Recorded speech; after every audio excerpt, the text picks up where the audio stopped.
Hello. Today I'm going to talk about how do I lead and solve problems? What are the things that I do that have allowed me to be able to maneuver in high stress situations with teams that are diverse and not only in thought, but personality types, feelings, leadership styles. How do I lead leaders? Well, I tell you the secret is I want to attribute all of it is focused on key tenets from the Bible as I kind of reflect on both my successes and failures at this thing. And some of the things that I would tell you that are just some free chicken, right, for anybody who's having to deal with how to lead in these types of environments, it's in first to thank God for the opportunity and to have a security in who you are in the Lord. It's important because if you don't have that, first of all, you have to embrace that not only are you going to be able to work with the puzzle pieces of different people, but you've got to embrace that you yourself are a puzzle piece. And not only are you a puzzle piece, but you're a part of the solution to that puzzle. You're not an extra. You're not something that's not going to be used, but you're going to be used. And it's important that you embrace that you are an essential puzzle piece as to solving the whole problem and the challenge in front of you. So first, embracing that you are a puzzle piece and that you're essential. That's a key part because it's important that you have an identity and a confidence in knowing that you're going to be part of the solution. You're going to help be able to get some things done, and don't give in to self-doubt. Don't give in to the negative voices or the feelings that you don't belong in certain situations or circumstances. Know that God has put you in place for a purpose, on purpose, right? Then secondly, the key thing is embracing, it's all about priorities. I love John Maxwell in one of his books, Leadership 101, in chapter 4, it talks about the importance of priority and being able to prioritize. That's the key linchpin of dealing through stressful situations. You as a leader are going to be able to have to take a step back, work with not only your team, but be able to look at that circumstance. Don't run from it, but look and examine that circumstance and identify what are the key priorities, what are the key obstacles in front of the team that are imperative to get your team through it. And some of these things you might not know. Oh gosh, I know you know that lets you down. You were hoping for a solution. Some of the things as a leader you're not going to know. But guess what? That's the value of having teams, of having somebody to your left and to your right. It's embracing that you need that person. You need their ideas, their thoughts, their prayers. Sometimes you as a team are not going to know. So what do? You've got to be able to move by faith after those things. So after not only you identify that you're a puzzle piece and everybody's got a part to play in finding that ultimate solution, secondly, you got to make sure that you understand the importance of being able to prioritize tasks and thoughts. But thirdly, you've got to be able to cast a vision for what success is and know your why. What's the mission that you're trying to solve? If you're able to identify that and you're able to kind of see your vision, now, no, you might not necessarily see your vision, but when I say that, it might not be a perfect picture, right, where every color is filled in and you know where everything is in your ultimate vision of success at the end of the road. But you might be able to get that vague vector, okay, I want to say it again, the vague vector, right? Where you might don't know all of it perfectly, but you know that point, that direction is where you want to go, where you want the team to be, and you're going to be able to go by faith. That means having faith and confidence in things unseen and confidence in things that are hoped for. You're going to be able to move by faith after that objective or that target. And that's important. Because if you're able to identify that point, then you can get the team to rally around you as you maneuver through it.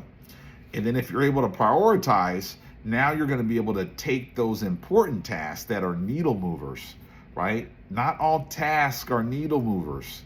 You've got to identify which tasks are needle movers that are imperative for you to be able to conquer as you maneuver through. And then another tip is you've got to understand who your team is. You've got all these great puzzle pieces, but you got to embrace the contours, the shapes, the differences, and embrace that you've got some strengths and weaknesses in yourself. Your teammates have strengths and weaknesses, and identifying what everybody brings to the fight, that is more than half the battle to being able to conquer and find that success.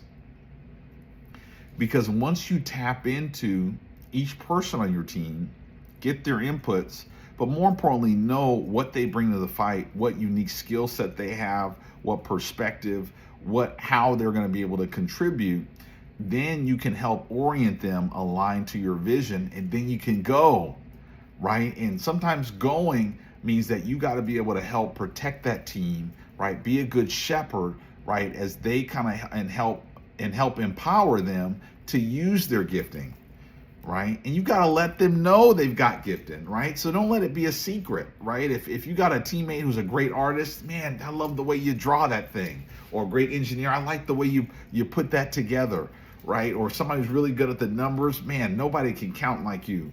Empower them in their gifting and help set them up in that way to be able to shine utilizing their gifting, and be able to communicate effectively with each person, letting them know that you're not trying to talk to them in a way that's ungenuine, and you're not trying to come from a fake place of inspiration or motivation, because you don't want to have fake motivation or fake compliments, because that doesn't go anywhere. They've got to be genuine, right? And people can know when you're genuinely for them. You don't just give them you're not giving them compliments for compliment's sake. You're giving them genuine feedback. And then also, this is another key one, you got to be able to be so committed to your objective that you've got to be ready to not only give the good feedback, but you've also got to be able to give the tough feedback. And this is the part where a lot of leaders fail.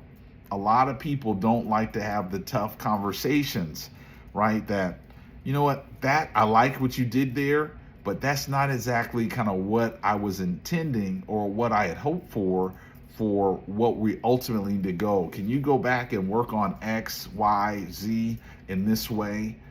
And when do you think that you might be able to have that deliverable back? That's just an example. But sometimes it might look a number of different ways, but you've got to give that tough feedback if you're committed to the goal.